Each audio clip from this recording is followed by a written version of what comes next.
What is up, everybody? Welcome into this Friday episode of Flippin Bats. Alex and I are about to head down to San Diego, but we got one last episode to do in this studio. We got things that make you go, There is a lot of them. We got an update on All Star Game voting. Phase 1 of the voting has been released. There's a lot of surprises. There's a lot of non-surprises. There's a lot of top vote getters. We're going to talk all about that as well.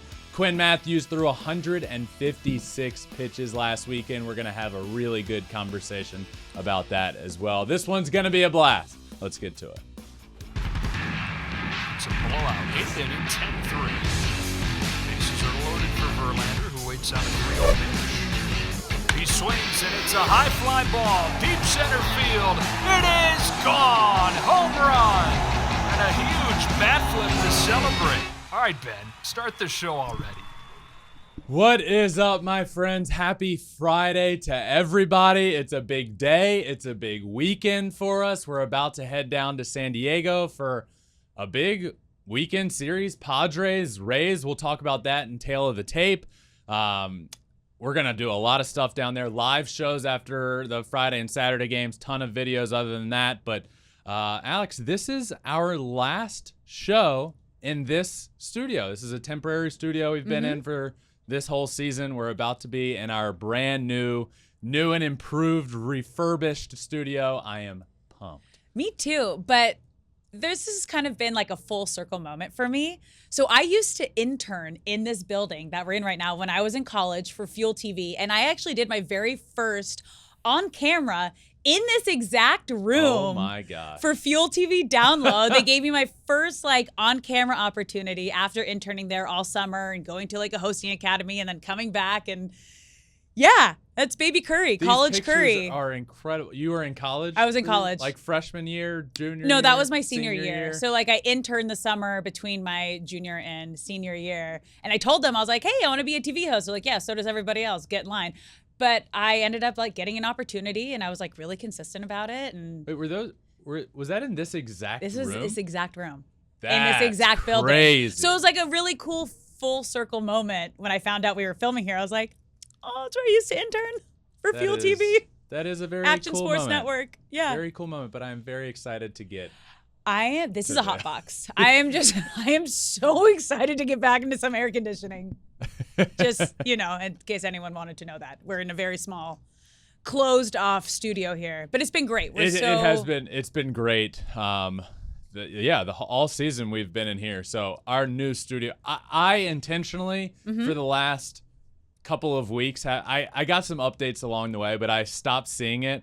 I know it's incredible. Ben, I haven't seen anything. I know you. I haven't seen any updates. We're shooting something there Monday as You're gonna a be big mind reveal. blown. I want the honest reaction. I am going to give that honest because I've filmed a bunch on the second level studios. They redid all of those. Those are insane. So this was kind of Fox's next studio they were redoing. I'm so excited to be back over there. Our new set, new studio Back will all on the be lot. there. A lot more flexibility. We can stand up. We can stand up. We can have fun activities. There's so much room for activities. Yes. So I'm excited. Next, what's our we'll be over there next week at some point. Yeah. Tuesday show. Monday, Tuesday. No, Monday and Tuesday. Monday show we'll we're be doing in San Diego. Tuesday. But Ohtani. Yeah, Tuesday we'll be in okay. there. That's going to be exciting. Yep. But hey, guess what? What? The All Star voting came out. That's You're wearing the shirt, an old school shirt. When's that one from? Oh, 2021. Okay, not that long ago. Are you trying to show off your shirt? I couldn't there? figure it. I was like, what's going on at the corner of my eye, Ben? What are you doing? I once did a weather segment in studio. Really hard to figure out which direction you need to go in. Are you one of those don't know your right or left people? I know it. Okay. When you're looking, let's go. Okay. Let's talk All Star Game. Let's get to it. All right, because the first results of the voting came out. Yes. So we're going to kind of go through and share who's in the lead in each position in each league. So it's all phase 1. So if you all remember or don't know, there's now multiple phases of the All Star Game voting. So we got the first update on the phase 1 voting. If you're in the top of the voting at your position, you move on to phase 2, which is where you can get selected to be an all-star, the starter. So just an update in each league. We'll start in the American League and who is the current leading vote getter at each position. The catcher is Adley Rutschman. And then you got Jonah Heim right behind him on Jonah the Heim's Rangers. number 2 there. Yeah. At first base, Vladdy Guerrero Jr. Yandy Diaz is right behind him. Second base leader, Marcus Semien. With Jose Altuve. Pretty actually big gap. Between those two? We'll get to that in a sec. Third base, Matt Chapman of the Blue Jays. With Josh Young of the Rangers right behind him. Bo Bichette is at short. Corey Seager right behind him. Ooh. The 3 outfielders, Aaron Judge, Mike Trout, and Yordan Alvarez are the current 3 leaders. With 2 of those on the IL. And the next 3 leaders, so this could look very different come All Star Game. Randy Rosarina, Kevin Kiermaier, thank you. Adolis Garcia. Okay. Yeah, so could be interesting. And then DH is Shohei Ohtani. Yeah. Who is also the leading vote getter in the American League to this point. He has, and Brandon Belt's right behind him, but Ohtani has 44% of the votes, and Belt has 10% of the votes. That is quite the gap. Yes. All right, so those are the current leaders of the American League. Now, just a reminder also, pitchers are not voted on by fans. That is something that the coaching staff and they bring along the pitchers and select them as all-stars. Over in the National League, the starting catcher, or the leading vote getter at the catcher position is Sean Murphy. And the Dodgers' Will Smith is right behind him. Oh, okay. Yeah. That's a good matchup. Mm-hmm. First base, Dodgers' Freddie Freeman. With the Mets' Pete Alonso right behind him.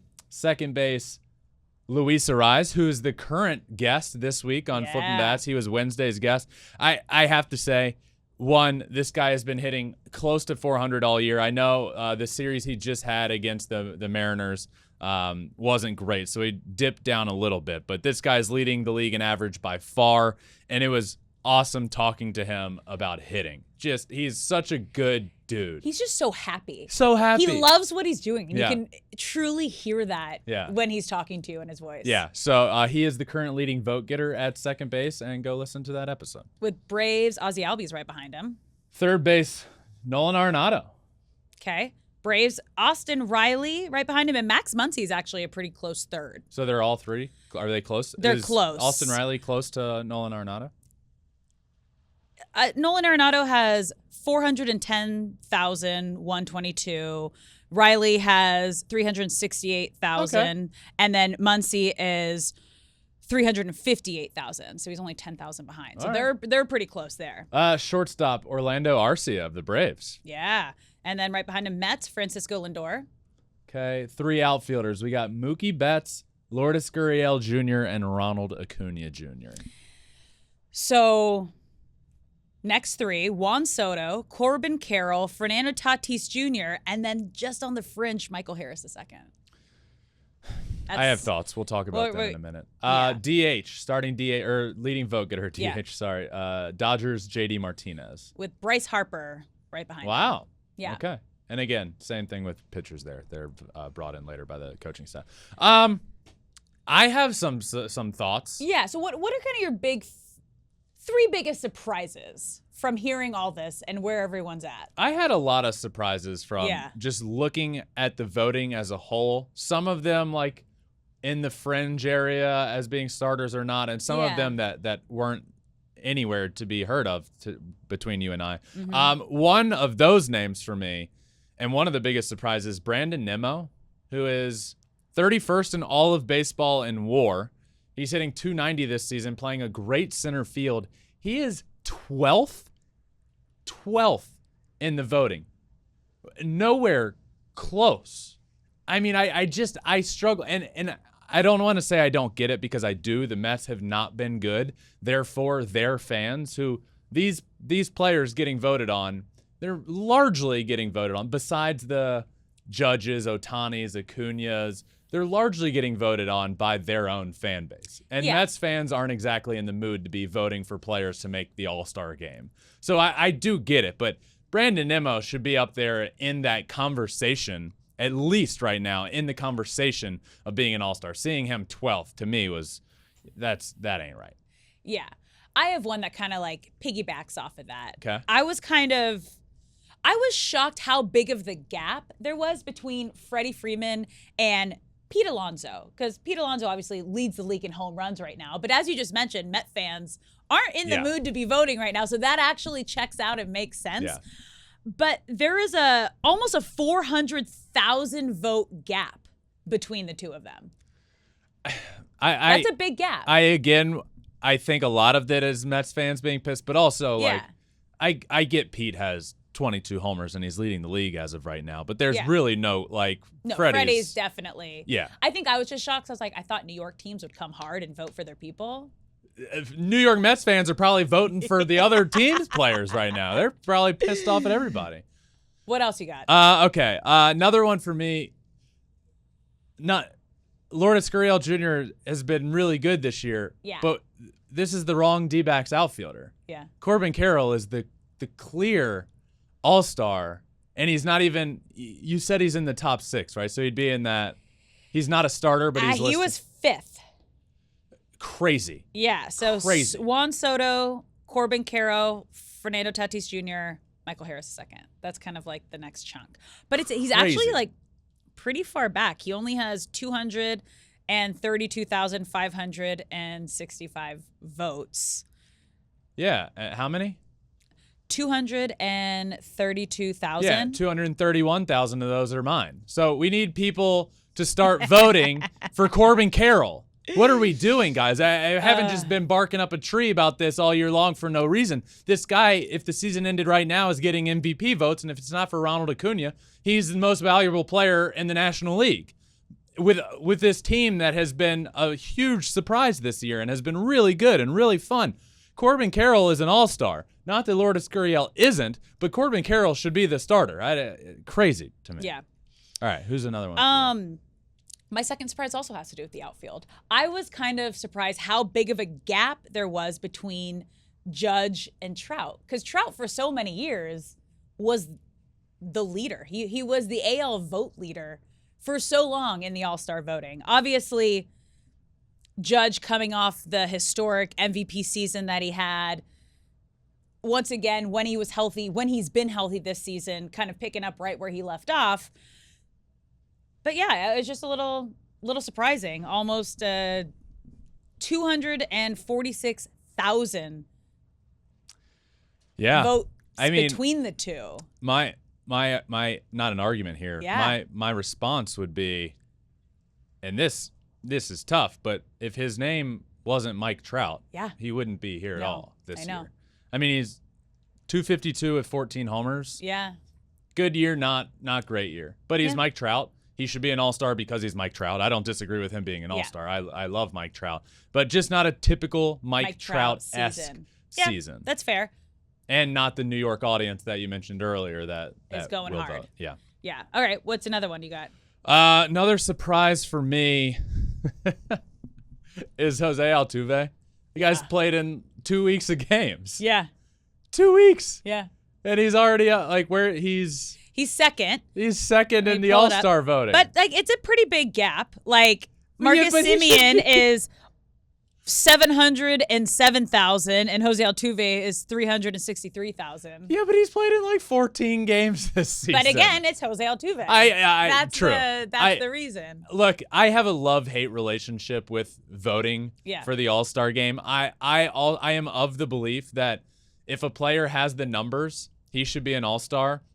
But I am also at the same time of the belief, so this cancels out my own thought, that the game it's an exhibition game for entertainment, and the game needs the Mike Trouts of the world there. No matter, if Mike Trout's hitting 220 with 5 homers, he shouldn't be an all-star. But if he's having a good, not great year, he should be there. He's going to be he's one of the greatest of all time. Yeah. And he's still playing good baseball. He should be there. But I also there are also these flaws in the voting where Toronto Blue Jays, they're just all of them get voted in because all of Canada votes for the Blue Jays. The next thing you know, you look up and there's eight of the 9 starters for the Toronto Blue Jays are all-stars, which is great for the vote. It's great, but there are definite flaws in the situation and again, I just think one of them would be Jose Altuve, who I love and I will be happy to see him in Seattle. Yeah. But he's played in 14 games this year. I mean, It's crazy. That's funny. Do you have one more? I do. And this was probably my biggest surprise. Ronald Acuna Jr. has more votes than Shohei Ohtani. Yeah. I for sure thought Shohei Ohtani was going to be the leading vote getter out of every single player on this ballot. But it's not. It's Ronald Acuna Jr. has over 1 million votes. Ohtani's like just under at 924,000. But still, that was a bit surprising. You know what? And not to I will vote for Ronald every time I fill out a ballot. But I do think it makes a big difference. When you go to outfield, there's 3 names you can select. Yeah. Ronald is always going to be one of them. You Yes. can vote for your favorite player and also do say, but another. Ronald. Okay. And then the DH position, you have one person to select. And if you're voting for your favorite team's DH, you're not voting for Shohei Ohtani. You know? So. All right. But still. No, I Can Japan vote? Yeah. Yeah, so that was shocking to me. I thought that we'd get a lot more of like the entire country of Japan voting for Ohtani. I wouldn't be surprised if we look up at the end of the voting and he's leading? especially All right. now. He's on another planet right now. Yeah. Okay, well, let's move on to players who you think deserve. Your top 3 players that you think deserve to be first-time All-Stars. Okay. Yeah. I have a few names. Well, you said 3. I have more, but I will do 3. Okay. Number 3 for me, Yandy Diaz. Tampa Bay Rays have been the best team in baseball all year long. Yandy Diaz has been hitting over 300 all year long. He's been a huge part of this lineup and this team, and it is a travesty if we don't vote in at least a couple Tampa Bay Rays because of how good they've been. And my worry and my belief is that we won't. I don't think there will be many Rays starting. I don't. I hope that's not the case. Yandy Diaz should be a first-time All-Star. I believe he's currently top 2? Yeah. Right? Yeah. I'm pulling him up. Yeah, he's definitely second. Okay. So Yandy Diaz is there and deserves to be a first-time All-Star. And he's close. Like, he's not that far behind Vladdy. So Vladdy's in first. But that he ain't going to beat out that Canadian vote. They're going to Vladdy's at 545,976. Yandy's at 533, 179. All right. A lot of numbers getting thrown at you. I know. Pay Maybe we attention. can just stop at the 1,000 before the comma. All right. I will. I'll round. We'll round. Okay. Up or down. Either So one. who else? I know there's a big one in number here. 2 for me, Will Smith, who has deserved to be an All-Star. Last year was one of the biggest snubs. This year, I can't believe the guy. That's crazy he hasn't been an All-Star yet. No. Isn't it? He's been arguably one of the best catchers in the game. Mm-hmm. Yeah. Yep. Okay. Needs to be an All-Star, deserves to be an All-Star. He's number 2 for me. And number 1 player that deserves to be a first-time All-Star, Corbin Carroll. Yeah. I mean, I talked all about him a few minutes ago, but that one is obvious to me. Corbin Carroll deserves to be an All-Star. So, clear NL Rookie of the Year favorite, clear top 3 in MVP voting if the season ended right now, clear All-Star. Also, we're going to it's not just a guy he's one of the most exciting players to watch in the game of baseball. Can hit for power, has like 13, 14 homers, can steal a bunch of bases, 20 stolen bases. He's so fun, so fast. He's a top 3 fastest player in the game of baseball. And he would be great on that stage up in Seattle for the Midsummer Classic. I agree. I had 2 of Okay, those yeah, 3 yeah. on my Who- list. yeah. I had one more that I would add on, and it's Randy Arozarena. He has just had an epic year helping lead one of the best offenses and best teams in baseball, the Tampa Bay Rays. But as you just mentioned, might be a little tough not getting a couple of their guys on this list. Again, I don't think it's going to be the case, but I know like you can point to a position, you can point to Randy and say, well, this guy has been better offensively. And shortstop position with Wander. Like, I just believe because that team has been so good, they should get an extra little nod, but they're not going to. It's actually going to do them a disservice because it's the Rays and that market, and they're going up against the Blue Jays voting. Not that the Rays fan base isn't great, but an entire country is voting for one team. Yeah, exactly. Yeah. So, that's a good one as well. Yeah. So go vote. Go vote for your favorite players. Randy would be a great personality to have there. That's as what well. you want. Yeah. He's got the vibe. He's got the energy. He's got the swag. Yep. This cowboy hat, cowboy boots, just having a time out there. Yep. Big Randy fan. Things that make you go, You ready for it? Yeah. Our first things that make you go, Brandon Crawford saying pitching is not that hard. I love this. And it's so funny because I've said this a bunch, but people just don't understand. When you get to, even in college, our team was like this, but especially in pro ball, it is the position players' joke that pitchers aren't athletes. Yeah. Pitchers aren't athletes. Yeah. And for Brandon Crawford, who pitched for the first time in his career, comes out and throws a scoreless inning, and then the quote comes out, "I always give pitchers a hard time about it not being that hard. I think I proved that today." It's great. The confidence, the swag, it's epic. He was pretty nasty too. I mean, he was pretty good. It was fun to watch. You know, dotting up, striking guys out, getting guys out. It was funny. And so this. Don't get mad at Brandon Crawford. This statement is not meant to be taken literally. Yeah. But it's just it's a joke amongst a bunch of people as well. So this is from Jalen Crawford. His dreams in the big leagues just came true. He has been begging to pitch. There you go. This is great. But it's not that hard. I believe that was his wife, right? All right. Yeah. Yeah, but it's not that hard. Okay. Like you said. Not that hard. All right. Another pitching, things that make you go, Stanford's Quinn Matthews throws 156 pitches. I have some thoughts about this. 156 pitches. It's a lot. For a college pitcher. And I think a lot of people disagree with me here. I'm actually okay with this. Oh.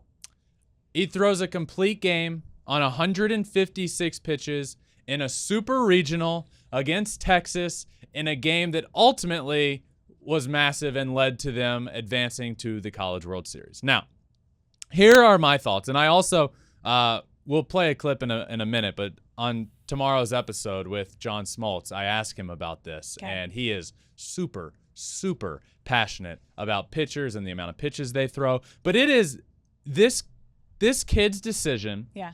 He was drafted, decided to go back to college, wanted to prove to people that he was worthy of being drafted higher, but his goal was to make it to Omaha with his team and make it to the College World Series. And he had in this game an opportunity to do that. And he did it. And he did it in a way that himself and his teammates will remember for the rest of their entire lives. He put his team on his back in the biggest game of his entire life and said, "I got you guys." So what exactly, I would ask you, is the argument? I hear people saying, well, it's too many pitches. Well, who told you that? And at what point does it become too many pitches? Is it 100 pitches? Is it 115? Is it 130? And what tells you it's too many pitches? Is it just too many pitches because that's what we've been ingrained in our brains to believe? Well, over 100 pitches, it starts getting bad for your arm. The act of throwing a baseball is bad for your arm. And you want to talk about who gets more Tommy Johns and what age. We're in an era right now where more pitchers are getting Tommy John than ever in the history of baseball. And that includes a time period where Nolan Ryan used to throw 200 pitches in an outing. Or 4 decades ago, when pitchers were constantly averaging 110, 120 pitches in a start, and it was no big deal. But Tommy John in this day and age is way, way through the roof. Well, why is that? Is it because pitch counts are higher? Absolutely not. So what is my question is, people's argument against this is, wow, this is detrimental to his future. His future is being put in jeopardy. Says who? Why? And I'm not advocating for every pitcher, every start to go out there and throw 156 pitches. This is an anomaly. This is a pitcher in the biggest game of his entire life, an adult that made the decision to walk back in the dugout every inning towards the end of the game and say, "I'm good. I got this. This is my game." He said that. It's not like the coach was saying, "Get back out there." No, that would be abuse. Clearly, he's not forcing his pitcher to go out there at 156 pitches and saying, "Yeah, go out there and keep going until your arm falls off." No, this was this kid's decision, and it's completely fine, in my opinion, to go out every once in a while and throw this many pitches. In my opinion, it's actually more about number of pitches you throw in an inning, number of stress pitches you have in an outing. And stress pitches, I mean, like, how many times in the game is there 1 out, 2 outs, second and third, you need to pitch out of a jam? Or how many times are you just coasting through an inning, throwing 15 to 20 pitches an inning or more? But stress pitches make a huge difference, in my opinion. So I just think we've gotten in this mindset of, oh, that's too many pitches. The guy's a competitor in the biggest game of his life. You would have to kill me to take me out of that game if I'm that guy. And I think that was his same mindset as well. Good for Quinn Matthews going out there and pitching his Stanford team to a College World Series. I ended up talking to John Smoltz about this, and I want to play a clip from that right now. But we went on and on and on about this. But here's a short clip from that. The pitch count has become a ridiculous statement that we all buy into. It's because somebody decided that that was a narrative that was going to be a baseline for preventing injuries. It doesn't work. It never will work because not everybody's the same. I'll argue this with whoever wants to argue with me because you've got to look at it differently. I love that. And I love the passion. I love the fire.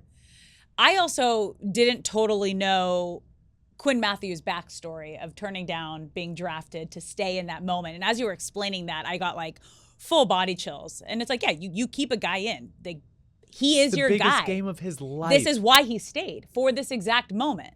Yep. He is an adult. Let him make that decision. And it's the biggest game of his life. And at the time, until the very next day, it was the biggest game of his teammates' lives. Yeah. And they will all remember it forever. And, you know, I talked about this on social media, and a lot of the comments are like, well, you're jeopardizing his future. One, like, we're not just going to assume that everybody that's drafted out of college becomes a major leaguer. Like, the odds against that are astronomical that it's not going to happen. But even taking that out of the equation, I hope he becomes a major leaguer. Yeah. Taking that out of the equation, this is the biggest game of the kid's life. And he'll remember it forever. And the outcome, many people now, with the result of this game, many people will remember this game forever. You remember that Stanford pitcher that threw 156 pitches to pitch his team to the College World Series?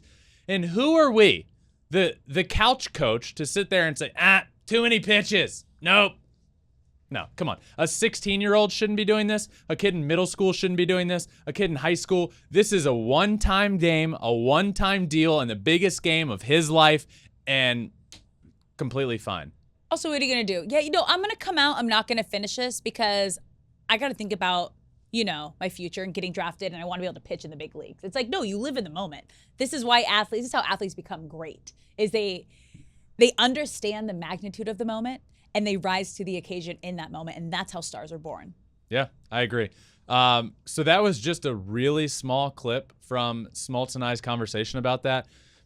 We probably went on we had a really, really good conversation. And as you can, he said it elsewhere, but as you can tell there, he's super passionate about this. Fiery. And we ended up talking about pitchers, why we're seeing more Tommy Johns, how we can get back to less Tommy Johns, and what pitchers can do differently, what they're doing differently now that's making them get Tommy John. But he said in it that he's so passionate about this because he loves the game so much. He's obviously a pitcher and will always be a pitcher at heart. And he wants to see the game's best pitchers pitching for a long time in their career. So, man, it was a really good conversation. And that one drops tomorrow, Saturday with Smoltz. So be on the lookout for that. All right, on to our next things that make you go, Giants' Keaton Winn made his MLB debut, and it was his first time in a big league park. Yeah, this one doesn't make me go, This one makes me go, huh? How he's never been in a big league stadium in his life? Yeah. That is crazy. Exactly. And the first time he gets in there is at his big league debut. It is so cool. What a moment. That's like, oh, that's so cool. I agree, but it's That's also crazy. Yeah. Who would have, well, where'd he grow up? What was his closest closest stadium he could go to? And maybe it was like expensive and hard to get there. No, that stuff matters. But I just feel like it might be the first time ever. Yeah. Because you have to think, even like international signees that get drafted, at some point you're like, the team will somehow get you to a stadium, or like you'll go tour it or you'll go to a, it's just nothing. Maybe not the first time this has ever happened, but it is crazy. I heard that and was like, wait, he's making his MLB debut and this is his first ever day being inside of a Major League Baseball stadium. Epic. Good for him. That's really cool, but crazy. Yeah. All right, on to our next things that make you go, huh? Oswaldo Cabrera wearing his grandmother's tooth on a necklace. I had to watch this like 3 or 4 times to like make sure it was for real. So Oswaldo Cabrera was wearing a necklace that legitimately had his grandmother's tooth. It looked like a on back it. tooth. It looked like a what tooth? Like a back tooth. Yeah, it looked like A what? It was molar? a big old fella. Yeah. It was big. And I was watching the video and then they started talking about it and I was like, what is happening here? Mm-hmm. And then he went on to talk about it and he knows he got a lot of grief about this and was like, dude, come on. But his grandmother has passed away. His mother came to visit him in New York City and brought her mom's tooth with her. Yeah. And he decided to wear it on a baseball field. And what he said is, I know I'm making my mom so happy. I know I'm making my grandma so proud. I'm so happy using this, and I hope you're happy your son is using this to his mom. I mean, it is a good thing in essence, I guess, but it's just weird. It is weird. I do watch Always Sunny in Philadelphia. I've seen it, yeah. Okay, the new season that just came seen it. out. So there's a whole thing about family heirlooms, and one of them is a jar of their whole family's teeth. So I don't know, is this like a thing? I don't know. Like that was the first I've heard of it, and then I saw this a couple days later and was like, is there something I don't know about like families like collecting and saving teeth? Well, I certainly don't know. I don't have my late grandma's tooth anywhere to be found. Same. But it was like a whole episode, and then this happened, so I don't know. Coinkydink? Maybe. Wild. I mean, I good for him, I guess. I mean, do what you want to do. Yeah, Make people wear happy. shark teeth, so like, what about a human tooth? Weird. What? Yeah, people wear shark teeth. They don't wear human teeth. I mean, tooth's a tooth. Let's move on. All right, let's go to our last things that make you go, huh. Rockies haven't thrown a single pitch this year over 99 miles per hour. It is baffling to me that in this day and age, we can have a Major League Baseball team that hasn't thrown a single pitch over 99 miles an hour. Baffling. I played professional baseball for 5 years. Every single team in the minor leagues has a pitcher coming out of the bullpen throwing 100 miles an hour. Everybody. Yeah. It's so commonplace in the game today.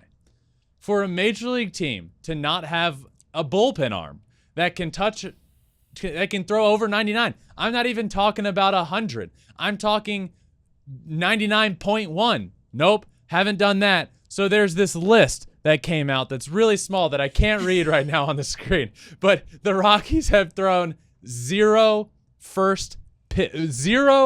fastballs over 99 miles an hour. Boston has 2 right above them. That's the second closest. That's the second. The St. Louis Cardinals have 466. Yeah. I mean, that's a big gap. It's I don't even know where to. It's not like that's something they're doing wrong or the pitchers are doing wrong. It's just like, how is this possible in this day and age that you can have a team that hasn't done it yet? Crazy. When you have a team in Major League Baseball that's done it 466 times. Get it together. Well said. Maybe you should go. I was just at Coors Field. Maybe I should have left a note in the locker room. Somebody throw harder, please. Why are we finding all these weird, mean Post-it notes all over the clubhouse? Who is doing this to us? I'm a first baseman. Who left this in my locker? That would be pretty funny. All right. That does it for things that make you go, So that means it's time for our tale of the tape. And this week, as you know, we are heading down to San Diego in just a couple hours. So we're doing the Padres series. They're playing the best team in baseball right now, the Tampa Bay Rays. This is actually going to be a great series. So basically, we're going to go through offense, defense, managers, starters, bullpen. Ben and I are each going to pick who we think has the better of the two. And then at the very end, we're going to pick who we think is going to win the series. As of now, I am on top of our yearly Tale of the Tape by 1, which is great because I love winning. Okay, let's go. Let's get started. Who do you have for offense? I'm frustrated. I already don't. I thought so long and so hard about this, and I had the most internal battle of all time with myself, and I'm clearly still having it. I went with the Tampa Bay Rays, and I know. It's so hard because you can have this have this conversation in multiple different ways. Who has the best lineup? If at the beginning of the year, the conversation was not even a conversation. Yeah. It's the San Diego Padres. Hands down. And still, to this day, if you were to just have a clean slate and say, like, well, which offense has the best offensive players? Yeah. The answer is so clearly the San Diego Padres. And this got even more difficult because the Padres have been playing very well of late. Yeah. And Fernando Tatis is on another planet right now. Yeah. So I ended up going with the Rays. And the reason being 1 through 9, all really competitive at bats. But I think they're obviously this year one of the best offenses in baseball. And you want to talk stats? I don't have all. Alex comes with the statistical numbers. But I know they're one of the better offensive teams in the game of baseball. But where I was really impressed, I watched the Rays a good bit, but I was watching every single pitch when my brother threw against them a couple of weeks ago.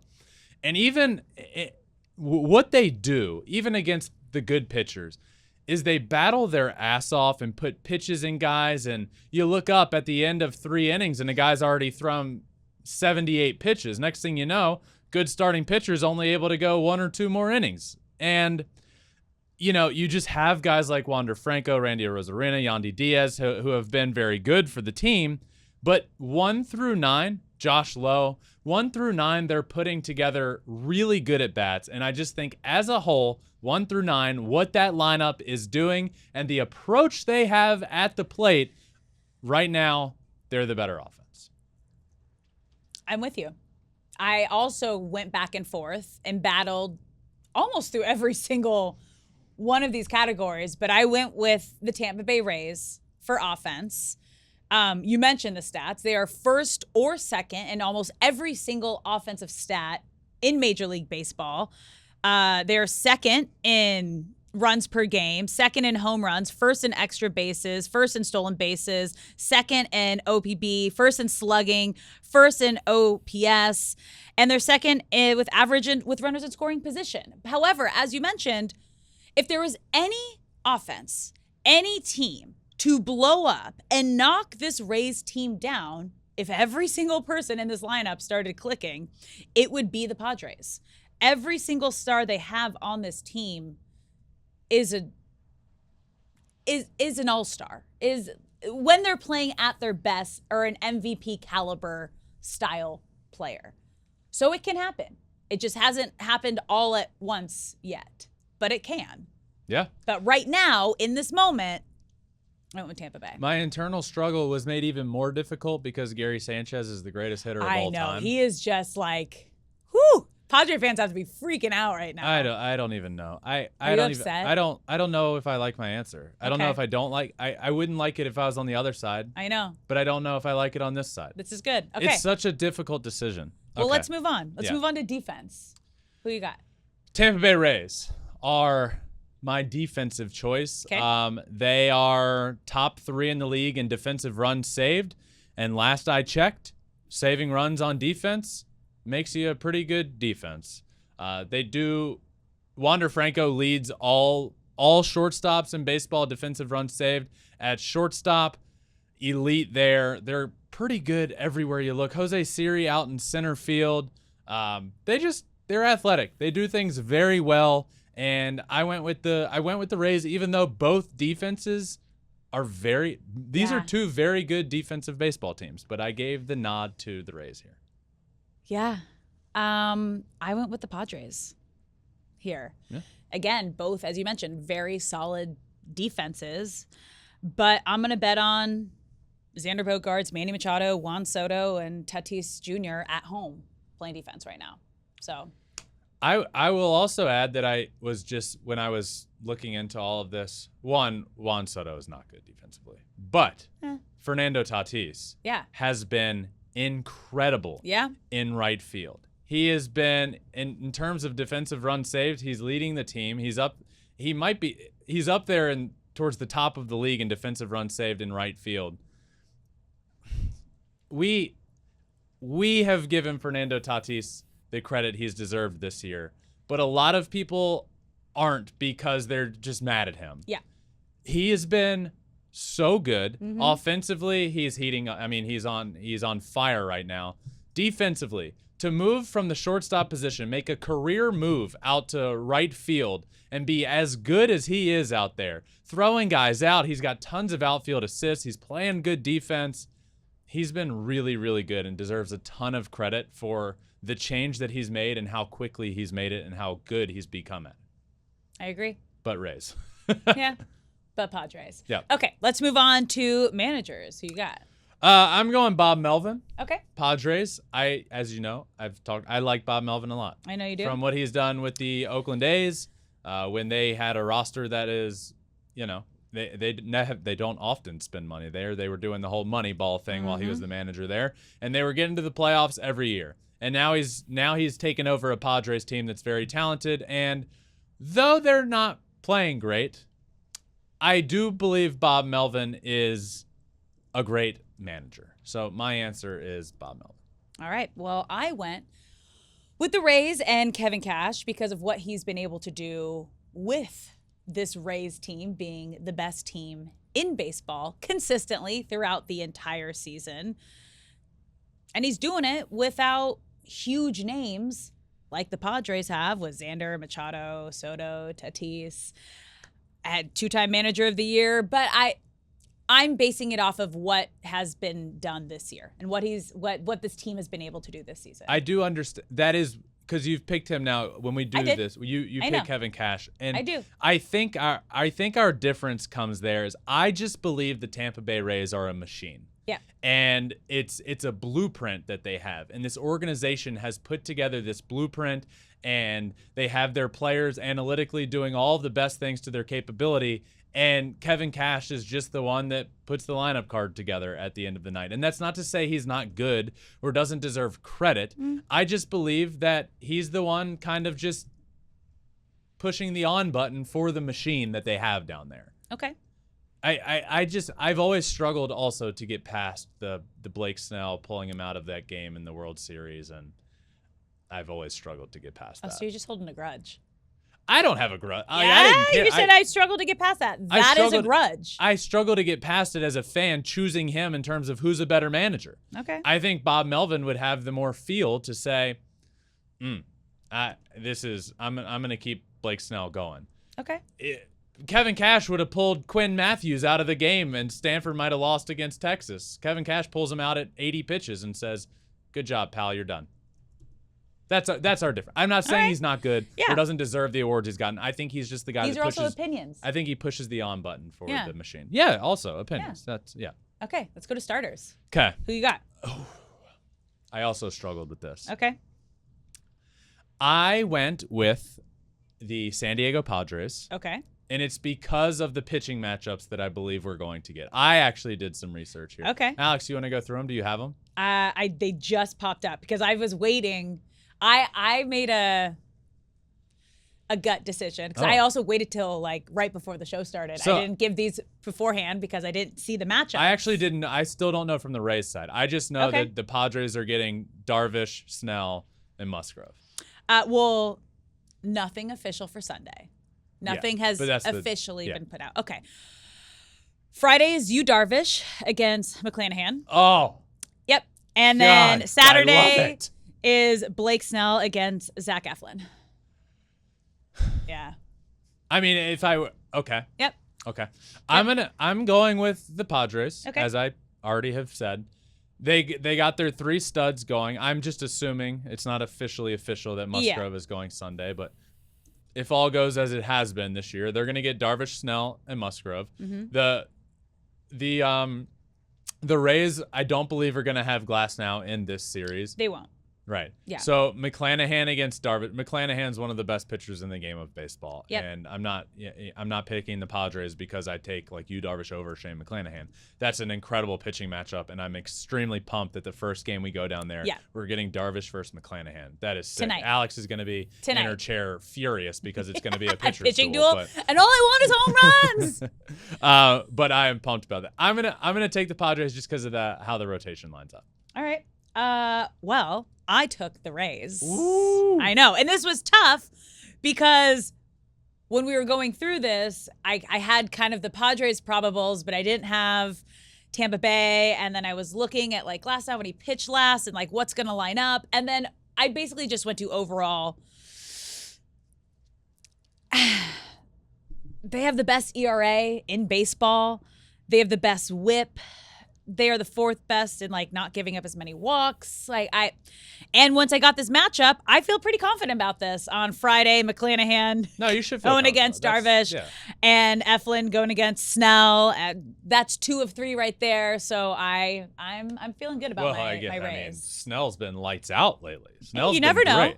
You never know. Well, that is that is hope, the sport of baseball and sports as a whole. You never know. we hope he does well because we'll be talking to him, I think, when we're down there.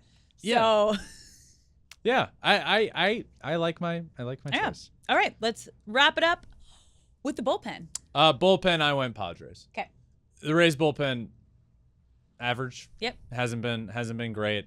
Josh Hader, very, very good back into the bullpen. I'm a big Nick Martinez guy. Big Nick Martinez guy. Love him. I really like what this. They're one of the best bullpens in the league this year, so I went Padres. Yeah, so did I. Okay. And same exact reason. Okay. So I have 3 with Tampa Bay. You have 3 with Padres. Are we sticking with this? Do you think it's... I'm taking Padres, Yeah. They're playing good. They're playing good baseball. Rays are coming off of a loss against the A's in a series.